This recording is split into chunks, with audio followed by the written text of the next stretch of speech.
Continuando nossa leitura, capítulo 5, Voando sem asas e sem avião. De tarde, penteei bem o cabelo, peguei meu caderno e segui na direção da casa de Maria Emília.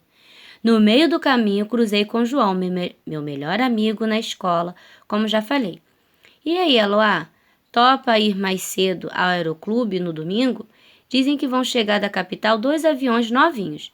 Às vezes eu ia com o João para o aeroclube logo pela manhã, pois assim podíamos observar os mecânicos fazendo manutenções nos aviões. Adorávamos ver os motores abertos e eles checando tudo. Até do cheiro forte do combustível a gente gostava. E assistíamos aquilo tudo e ficávamos sonhando com o tempo em que nós teríamos os nossos próprios aviões. Foi bom encontrar o João, porque eu estava aí, doido para contar meu plano para alguém, e ele era a pessoa certa. Mas meu amigo me escutou calado e no fim não ficou entusiasmado com a ideia de eu pegar um coqueluche para meus pais pagarem um voo curativo. Mas, Eloá, você acha mesmo que vale a pena ficar doente? E se você morrer, hein? Não pensou nisso, não? Eu disse a ele que tudo daria certo. Mas como era meu amigo, falou que torceria por mim, mas estava meio preocupado. Assim, fomos caminhando até chegar ao grande portão da casa de Emília. Tchau, João. Amanhã a gente continua essa conversa no intervalo da escola, eu disse. Continuando a nossa história. Vê lá, hein, Aloá. Acho melhor você pensar direito nessa história de pegar coqueluche. Cruzei o jardim chique da casa de Maria Emília e bati palmas diante da porta. A casa ficava no meio de um gramado sempre verde e aparado. Minha mãe costumava dizer que eles deveriam gastar uma fortuna só com a conta de água. Ao que parecia, o cabelo dela fazia contas o tempo todo. Bom, com o gramado desses, vocês poderiam até ter um cachorro, como Rin-Tin-Tin ou Lazy. Falei para Maria Emília uma vez. Esqueci de dizer, o Rin-Tin-Tin e o Lazy eram cães astros em 2 seriados de muito sucesso naquela época. Maria Emília explicou que sua mãe achava que os cães viviam espalhando suas imundícies por toda parte e ela queria seu gramado limpo como um prato na cristaleira. Aposto que o Rin-Tin-Tin e o Lazy não são desses de fazer sujeira alguma, eu disse naquela ocasião, todo ofendido. Mas enfim, o mundo é assim mesmo. Tem gente que gosta mais de gramado do que cães. O que eu podia fazer. Enquanto esperava que alguém viesse atender, pensei em como seria bom ver aquela casa grande lá de cima, com um jardim, gramado verde e tudo mais. Cheguei a ficar tonto com as pernas bambas, sonhando de olhos abertos. E não sabia se era de emoção ou se já era da coqueluche chegando. Finalmente, a mãe de Maria Emília abriu a portinhola. Boa tarde, dona Olímpia. A Maria Emília já melhorou? Perguntei. Não, mas vai ficar boa logo, com a graça de Deus, Eloá. Eu posso ver ela? Preciso entregar o caderno com a aula de hoje, eu disse, segurando um pouco a afobação que era para a dona Olímpia não desconfiar de nada. Primeiro, dona Olímpia me corrigiu o português. Não se diz ver ela, e sim vê-la. Aloá, e é claro que não pode vê-la. Você não sabe que a coqueluche é uma doença contagiosa? Mas eu não me importo, dona Olímpia. Agradeço sua preocupação, mas vá para casa, Aloá. Você pode deixar o caderno, que mais tarde eu mandarei a empregada entregá-lo no hotel de sua mãe. Eu não tinha contado com aquilo. Estava arrasado. Mas, dona Olímpia, não tem mais nenhum, Aloá. É para o seu próprio bem, acredite. O jeito foi entregar o caderno e ir embora. Eu juro que seria capaz de comer todas as folhas do caderno quando ele fosse devolvido, se isso me fizesse pegar uma coqueluche das boas. Fui para casa chutando toda a lata que encontrei pela rua. No dia seguinte fui à escola apenas para saber se mais alguém teve a sorte de ganhar a coqueluche. Mas infelizmente todos passavam muito bem. Obrigado. Pelo visto, a felizarda da Maria Emília pegou a doença 2 primos metidos dela, lá da capital, onde costumava passar os fins de semana. O remédio, então, foi deixar os dias passarem. Eu estava tão triste que tive vontade de ver a porcaria do Skylab cair na minha cabeça e, por fim, a minha história. Só não chorei porque me lembrei de meu pai dizendo que lá na União Soviética as crianças tomavam banho gelado sem reclamar e secretamente eu estava tentando ser tão durão quanto os soviéticos. Mas a porcaria do Skylab resolveu cair em outro lugar e então todos deram o assunto por encerrado. Nem chuva caiu do céu naquele mês de outubro, apesar do mormaço. Não é melhor esse calor do que o frio lá na Sibéria? Ele é capaz de matar um homem em 3 segundos, perguntou meu pai. Visto por esse ângulo, o jeito foi concordar com ele. O que foi, meu filho? Você anda piongo pelos cantos? Disse minha mãe. Eu respondi que estava tudo bem. Chegou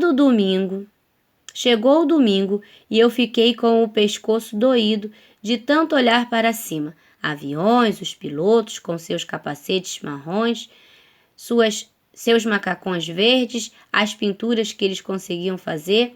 Nem olhei mais para as garotas. Também elas só queriam saber dos caras com mais de 15 anos ou promessa de pelos no rosto para breve, ou para os meninos afortunados que tinham pais que podiam pagar o voo de reconhecimento. Naquele dia, a bondinha de Eududa apresentou uma música nova que eles aprenderam a tocar.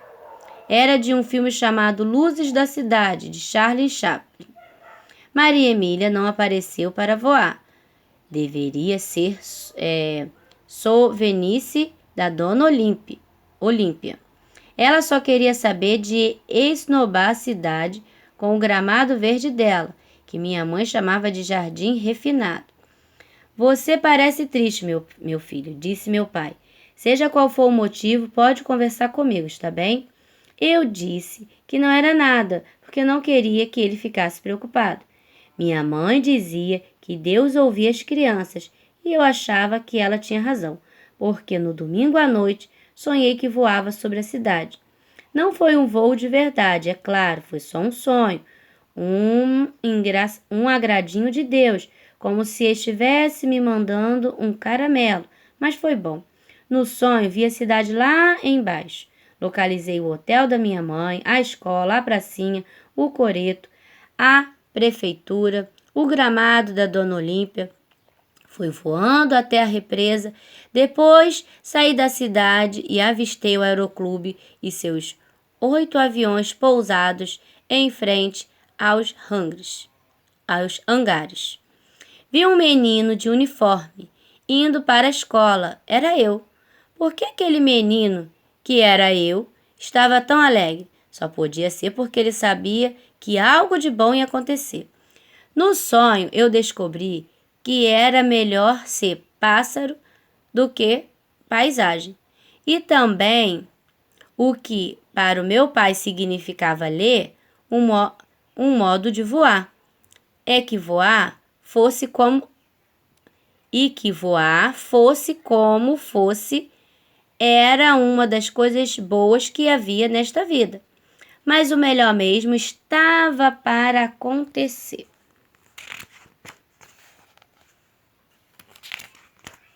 O incêndio. Quando o São João chegou, algum idiota soltou um balão que acabou caindo no telhado do Hotel Paraíso. Num instante, ele virou Hotel Inferno. Foi aquele Deus nos acudas, com toda a cidade querendo apagar o fogo. Até o Estrelinha ajudou, correndo para um lado e para o outro, amalucado, levando baldes e mais baldes de terra a fim de apagar o incêndio. Minha mãe ficou parada no meio da rua, chorando, bastante desesperada. Até o prefeito tentou consolá-la, mas ela só conseguia repetir: isso é uma calamidade, isso é uma calamidade. Ainda bem que era noite de São João. Todos os hóspedes estavam fora, aproveitando para valer os festejos em nossa cidade, que eram os melhores da região. Felizmente, ninguém se machucou, mas boa parte do hotel, principalmente o antigo telhado cheio de goteiras, tinha desaparecido para sempre.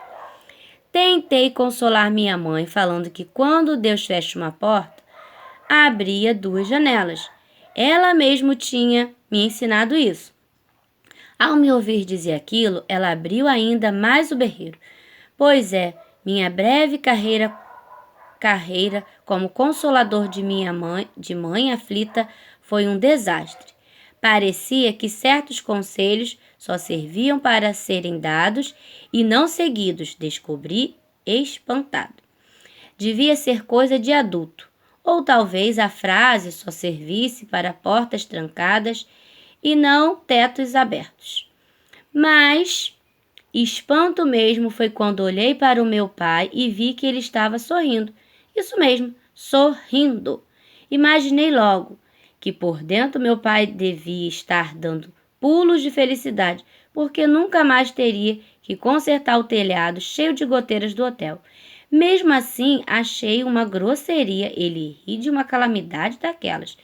Não era nada disso. Ele explicou que há muito tempo tinha feito um seguro e que o dinheiro que agora ia receber daria ao hotel um telhado novinho. O melhor dessa história é que, graças às economias de minha mãe e ao dinheiro do seguro e uma ajudinha de algumas pessoas da cidade, inclusive Dona Olímpia, veja você, o Hotel Paraíso pôde, enfim, ser completamente restaurado, com direito à reinauguração, com a bandinha da música do seu Duda, discurso do prefeito. Não perdia uma única oportunidade para aparecer. E tudo mais. Naquele dia, meu pai pagou um voo de reconhecimento. Faz tempo que noto como você anseia por isso, meu filho. E depois de tanto sufoco, acho que todos nós temos direito a algum tipo de recompensa, ele disse. O bom é que meu amigo João foi o primeiro da classe no semestre e os pais dele resolveram premiá-lo com um voo também. Passamos as férias trocando ideias sobre os nossos voos e contando tudo para as meninas da cidade. Para si mesmo, meu pai mandou fazer uma estante nova que logo encheu com livros e mais livros. Minha mãe não se aguentava de feliz ao ver o Hotel Paraíso igualzinho ao do tempo em que meu avô estava vivo e ela era apenas uma menina. Acho que por isso nunca mais ninguém ouviu minha mãe falando a palavra calamidade. Coisa estranha aconteceu ao Estrelinha. Nosso querido louco municipal desapareceu sem deixar o menor vestígio. Durante muito tempo se falou disso na cidade. Teve até quem disse que ele tinha sido levado por um disco voador. Em pouco tempo vai aparecer um lunático propondo a construção de um disco-porto, disse mamãe. Eu, hein? Só vou acreditar em disco voador no dia em que tiver um diante dos meus olhos. Mas, pensando bem, construir uma nave e sair voando por aí é mesmo uma boa ideia. Talvez haja quem tenha imaginado isso em algum ponto do universo. Perguntei ao meu pai se algo assim podia acontecer. E o mais incrível foi que ele disse que sim, pois a vida estava cheia de coisas inexplicáveis. Mais uma vez eu achei que meu velho estava com razão. Além de fatos sem explicação, a vida também estava cheia de momentos que, mesmo breves, levavam embora todas as más lembranças. Os 10 minutos de voo de reconhecimento foram assim, tudo azul dentro e fora de mim.